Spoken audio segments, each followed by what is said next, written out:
Que peut-on interdire dans le règlement intérieur?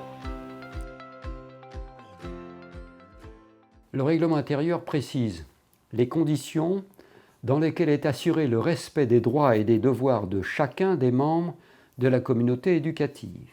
Il est adopté par le conseil d'école compte tenu du règlement type du département, affiché dans l'école et remis aux parents d'élèves, ou pour les collèges et lycées, le conseil d'administration.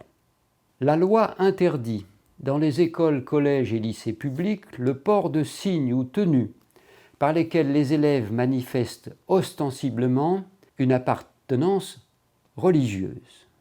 De même, l'utilisation du téléphone mobile par les élèves est interdite dans les écoles et collèges, c'est l'article L.511-5 du Code de l'éducation, mais pas sa détention.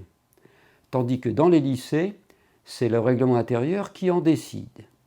Le règlement intérieur peut exiger une tenue correcte afin de préserver l'ordre et pour des raisons de sécurité, d'hygiène, de civilité. La jurisprudence nous rappelle qu'aucune disposition réglementaire ne reconnaît aux élèves un droit absolu à s'habiller à leur guise. Et c'est important, selon la Cour de cassation, la liberté de se vêtir à sa guise au temps et au lieu du travail n'entre pas dans la catégorie des libertés fondamentales. C'est un arrêt de la Cour de cassation du 12 novembre 2008. À titre d'exemple, un règlement intérieur rappelle que les sous-vêtements, comme leur nom l'indique, doivent être sous les vêtements et non pas à être visibles.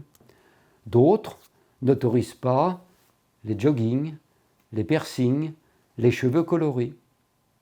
La circulaire numéro 2014-088 du 9 juillet 2014 précise que le règlement intérieur dresse la liste des objets dangereux prohibés à l'intérieur de l'école, ainsi que des équipements personnels dont l'utilisation peut être restreinte ou interdite.